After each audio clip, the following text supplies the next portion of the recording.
Hello, everyone. My name is Laylani Gonzalez. I am the founder of Real Living, a international real estate company. Um, Thank you for having me. We just heard Susana speak, and just kind of a full circle moment because I know a lot of people in the room, and being born and raised here is just an honor to come and speak about my story and kind of how I'm growing as an entrepreneur. Um, so a little bit about me. I was born and raised in Kansas City, second generation. So my grandparents were the ones that came to Kansas City. My dad's family is originally from California. So nice mix of culture that I get to come from. Um, I have came from a family of entrepreneurs. I think I have more family members that ran their own business than have worked a 9 to 5.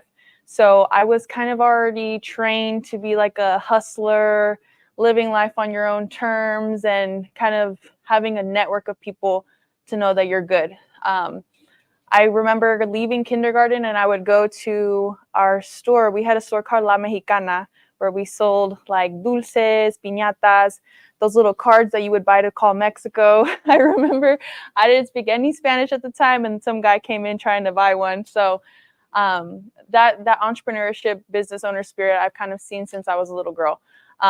Kind of touching base on that, conforming into what is standard for business and success. It was very tough for me. I went to Park Hill School District, so there was not many people that looked like me, let alone thought like me. So I really pushed on education. That was my thing. I love to learn. I love to teach. I am like a sponge. Anything that I know, I will run with, and I will try to utilize to my greatest extent. So a little bit behind my education, I was able to get my bachelor's in business administration with emphasis in management within 3 years. I did this by doing a lot of dual credit, took a lot of college credits in high school. So I finished my first year of college in high school. I did our A+ program, which thankfully gave me a year of community college for free. I got my associates during time of COVID and studied business. My big thing when I was in school was involvement. I always chose experience over making money, which was hard because as a college student, you got to survive. But I always knew that the more connected I was, the more education I got, I'm just sharpening my skill sets for whatever I really want to do instead of just being, a slave to a dollar trying to make it day by day. So it was definitely a lot of hardships through that, but I wouldn't change it. Who works here at the Latinx Education Collaborative, because he was our director of Avanzado. So as soon as I got to UMKC, I was like, where do I fit in? And I went to our multicultural center. I wanted to know where my people were, what opportunities do you have for me, and where can I thrive in my identity? And that's how I got connected, and I got a mentor in the financial institution. So I knew one thing I knew is that if whatever I wanted to study, I was going to be that person. I knew I could be a lawyer, a doctor, whatever I wanted, but nothing was appealing to me. There was not a burning desire for me to go and become a nurse or something like that.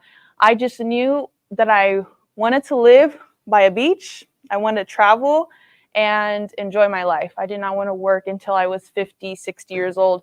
That was the one thing I knew right off the jump, that I wanted to enjoy my life as much as possible and as soon as possible. So that's why I kind of chose business. I wanted to learn about money and investing and setting myself up to be able to go and live the life that I desired without having a job title. And I'll be honest, even now it's difficult because you do want to find some sort of connection to find who you are, where you fit in. And as an entrepreneur, that's not the case. You are who you are. You're creating your business, you're creating your standards. And it's difficult sometimes because you're going against the grain. Some other programs that I was involved in was Delta Sigma Pi. It's a business fraternity where it's a fraternity, but it's co-ed. You learn about, characteristics, mannerisms of a professional. You get well connected. You have your brotherhood where you're able to connect with those individuals. And it was during COVID, so my big thing was getting a part of the group. So I wanted to be connected because that college feel wasn't there. We weren't on campus anymore. We're online. So any organizations or extracurriculars, I tried to take advantage of. And I also, one thing that really kind of set the tone of what I was going to do was entrepreneur scholars. So there is a competitive program within the block school where you get to, the application, you have to put a business idea. And at that time, I had put in the international real estate company. I did my interview, it went well, and I quickly realized that international real estate is not something that you can study and write a paper on. You have to actually do it. So at the same time, this is my last semester of college, I started an Airbnb company. So I switched my business idea to Airbnb. I was actually doing it in real life. I had an apartment in downtown Kansas City, and then I did rental arbitrage. You can I have pictures here. So right there, that pink unit was my second unit that I opened. It was the pink room. So I had a lot of bachelorette parties. It got really dirty a lot, had a lot of glitter. And so at the same time I'm graduating, I'm getting my license in real estate in the state of Missouri and Kansas, working on a team at Remax. And at this point, I had about 3 Airbnb units all operating. So basically what I would do, I would go, I would then turn around and lease it back out on Airbnb. It was great. Like I said, I was finishing school, had no job. So this Airbnb money is really what's keeping me afloat. And my whole philosophy when I was finishing school was kind of the Greek story of you burn your boat when you go to war, you just go all in. That was my whole philosophy. So when I graduated school, I still have not used my degree. I've just been in real estate, and every time I sold a house, I would just open an Airbnb unit. And I just kept doing that. I just kept reinvesting in it, and I learned a lot of hardships through this because I was actually operating every single aspect of my business. And I connected with a lot of people, and I learned quickly. It was very hard for me because I come from a mindset is like, you got to do it and like do it to your standard. So like when I'm trying to delegate cleaning, hiring a cleaning company, it was so hard because you got to coordinate the time. You got to make sure they do it right. And there's just things that that the other person you're hiring doesn't know.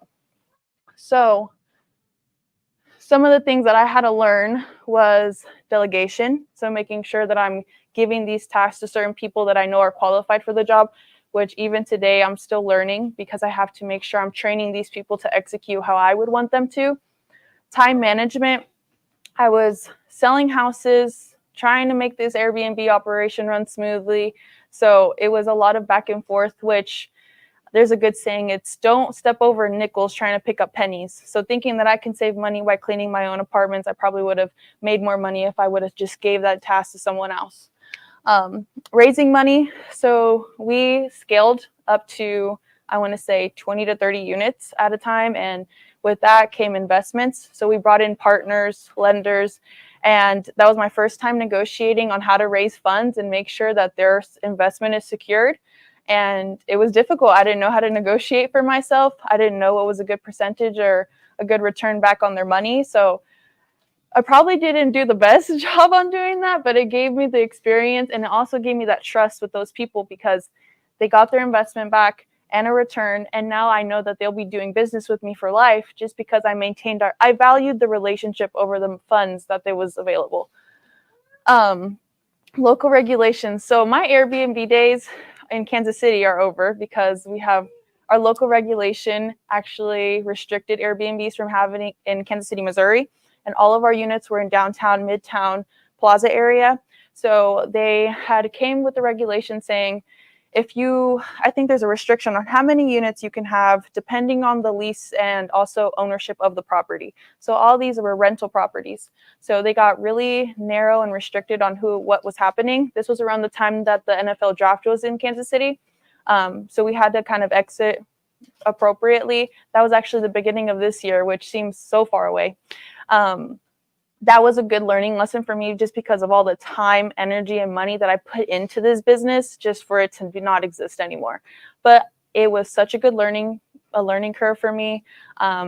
Honestly, it went by so quick. So it made me value the time and energy you put into developing an actual business and this, your sweat and your money that's going into it.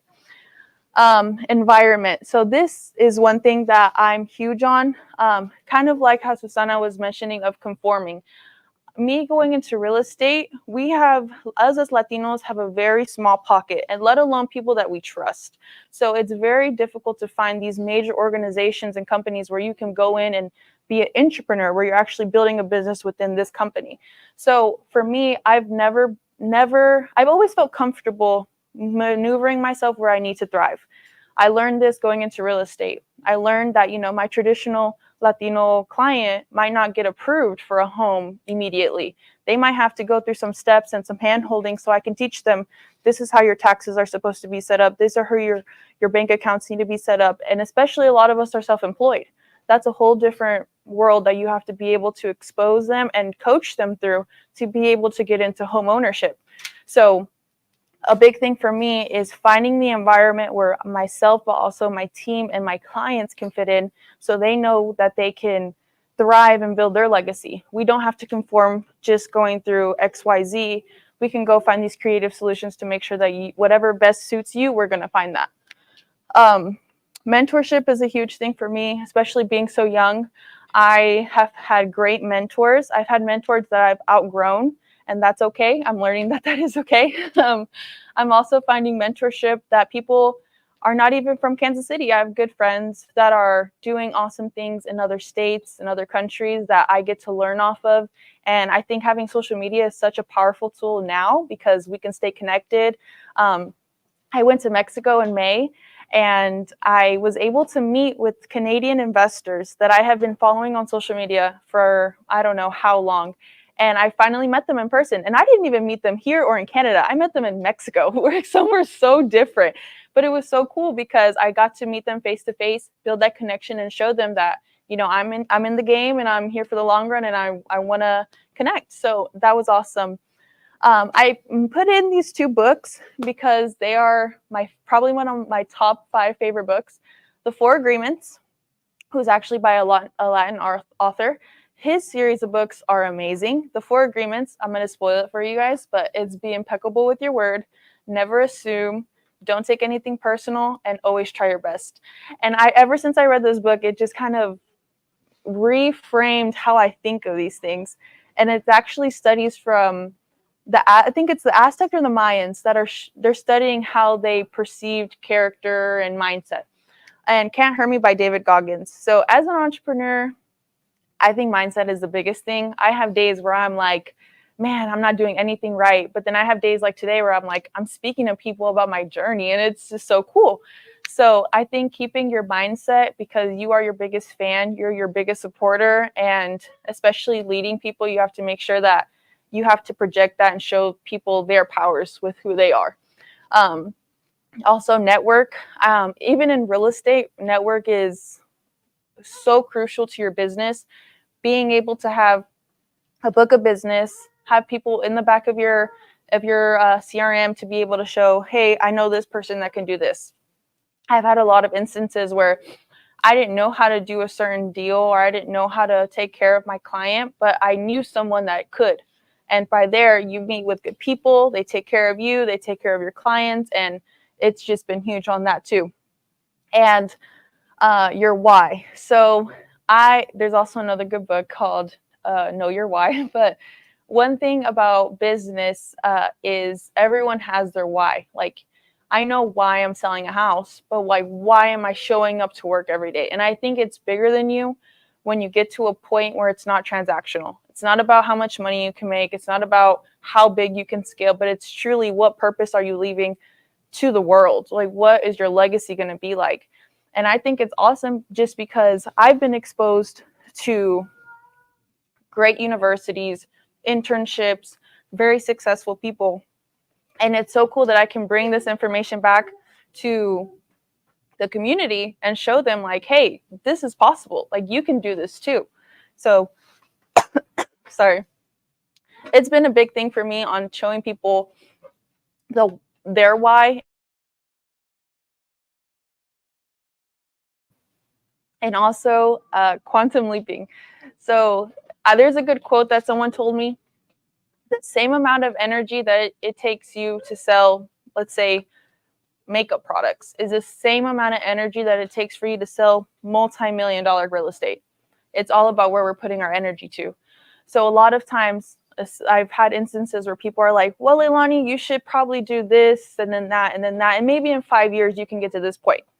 And it's discouraging. Who wouldn't feel that way? When you have ideas and you want to take action, and people are just telling you their roadmap and how long it took them to get there, you kind of feel like that's the only option you have. But quantum leaping, and this is a whole thing on YouTube that you guys should look up, is you literally just skip the level.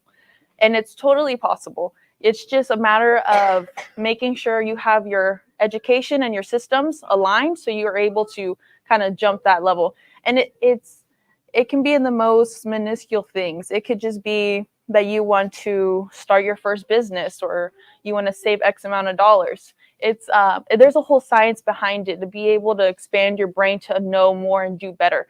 It's neuroplasticity, where you're able to show, once you, like, let's say someone's earning $2,000 a month for the last 5 years. The minute that they make $2,000 in a week, their brain will never go back to what they knew. It's just something that you're exposed to. So there is studies in science on being able to kind of have that growth mindset, the abundance of what's possible. So that was a huge thing that I'm still learning myself, because imposter syndrome is real, you guys. I'll be doing something, I'm like, am I really doing this? But it happens, and it's awesome. So yeah, this is kind of where I'm at today. I am with Ingwell & Volkers, a international real estate brokerage. Here's a snippet of me in Tulum. I was able to connect with other agents in the Riviera Maya to be able to walk these properties and kind of give them virtual tours. Here is a listing of the Airbnb that we have in Cancun, which was awesome. I think that was about just last year that we were able to get that going. This is a house, a destroyed house, because now I got into real estate as a realtor, but I'm working with investments, I'm working with multifamily, and it's just been very abundant on the opportunities that I was able to learn. And the Essential Circle. So this year, it was my mom, my aunt, and a good friend of ours created a nonprofit, which we are going to be focusing on financial literacy, affordable housing, and community development within the Northeast community. With my experience in real estate and just being exposed to a lot of I'm pretty sure people that know the area know. You can go to one block and there's multi-million-dollar houses, and you go 3 blocks down, it's a $20,000 house. So what we want to do is just provide that education to these people so they can invest within themselves, build their legacy, and also advocate for the community. We see Kansas City on such a come up, and even the last 5 years, we've had a lot of attention, especially in the real estate market. So we kind of, like, if you guys know about what happened to the West Side, and you have the Plaza area, Northeast it's a hidden gem, and people need to be sure that we have the resources and the voice to make sure that we're standing for. Sorry, I wanted to keep it open-ended for questions too, please. What would you say that is the steps that someone has to take to become a realtor? To become a realtor, it's fairly easy. So I don't want to say easy, sorry. You have to take a test. It's a 48-hour course that you take, plus a 24-hour course for contracts, and it's 150 questions for the exam for national and state. And then from there, you have to hang your license with a brokerage. My experience, it's definitely a lot of memorization. It's not a lot of application. If there's study guides out there that you can literally memorize the questions line by line and get your real estate license. And I always advocate, even if you don't want to be a realtor full time, get your real estate license. Like, it is such a good asset to just have for yourself, to be able to buy your own house or use it for whatever reason. There's a lot of ways you can use that tool. How would you recommend to make more connections and keep those connections over time? Yes. So one thing I did, which I think Kansas City has a great community for this. Like, we have a lot of young entrepreneurs, a lot of people that I know that are my personal friends come from Atlanta, Dallas, these other major cities, and they're coming to Kansas City. So going to Facebook groups, connecting with just other traditional vendors in the business that you want to explore. And people are awesome. Like, you can call anyone and say, hey, can I connect with you? Can I just sit down and take you for coffee for 30 minutes and just chat with them? That's how I got into real estate. I just took a realtor out for lunch, asked her questions, and then kept in contact with her. When it's Christmas, I always do this for my clients, but when it's Christmas, send out, Merry Christmas to all the people that you want to continue to work with. And don't get discouraged, because there's also people that won't want to work with you, and not for the fact of it is who you are, but it might be because you don't have your experience, or you don't have something of value for them yet. But keep that connection, keep maintaining it, add them on Facebook, keep posting what you're doing, and eventually later down the road, you might do business with the guy that you wanted to the whole time. Throughout your journey of being a realtor and then going to Airbnb arbitrage and even what you do now, what would you say was your biggest obstacle through that? My biggest obstacle. Or one of your biggest obstacles and how you overcame that? Yes. Honestly, myself. Like, I mean, there's obstacles. It might be, you have no money to start up your company, which there's always ways around that too. It might be you don't have a physical location to work out of. It might be every time you do something, there's always going to be obstacles. But from my time, I think my biggest obstacle has just been myself and what I refrained myself from doing. Because there's probably things that I probably could have done months ago that I just delayed because I didn't think I could do it yet. So I think training that mindset to know, what you're actually being able to do. Also, I think that goes hand in hand with your environment. Making sure that you have your boundaries, making sure that you're setting yourself up for success. The saying where it's like, you are who you hang around with, and it's true. And as much as people don't want to hear it, it is true. And it might be difficult because you can't find your village yet. But I think one thing our culture does good at is we provide that village for each other no matter what we want to do. It's not common, but it's there. You still have your support system no matter what. And honestly, being my age and so young, you might come off as the black sheep, like, what are you doing? But that's the power in doing it. But yeah. Is that age took a part in you going and trying to connect with these older brokerages and older people that have been in the game for years? And people usually hop into real estate at a later age. You hopping in at a younger age. How did that affect? Good question. It affected me a lot. And I still run into instances where it might become an issue today. Typically people in real estate are in their 40s, around that age. People don't really buy a house until they're in their late 20s. I got my real estate license when I was 20. So keep in mind, I'm trying to help someone buy a house, and I don't even know what the water heater was. I didn't know what the furnace was. I didn't know any of these things of a home. So to me, it was always trying to find the right answer. If someone asked me something, I was like, I'm going to find the answer for you. And just being persistent on making sure that they had the best service, regardless if I didn't know what it was at the time. Making connections, I think it's a beautiful thing when you're young, because people respect and admire the hustle of a young person. When they see someone young going out there and putting themselves out there and being okay with failing, it's very admirable. I think it should be admirable at any point of your life. But when they see a young person, it's motivating for them and they want to help you, which I think that helped me a lot. But also it can be difficult even as the young person yourself, because you're like, man, all my friends are doing this. All my friends are going to college and just hanging out and not really working and just kind of enjoying their life. But then you want to go and hustle and you have these big goals. I think I definitely went through that through college, but now where I'm at and kind of seeing where I landed, I wanted this, and it's conflicting, it's hard, but the right people will work with you. If people kind of know if they want to work with you or not. So if someone doesn't want to work with you, it's their loss. You're going to find someone else that works with you, and they're going to do probably 10 times better than the person that you would try to force to work with. Yeah. Am I way ahead of time? Okay. Thank you, guys.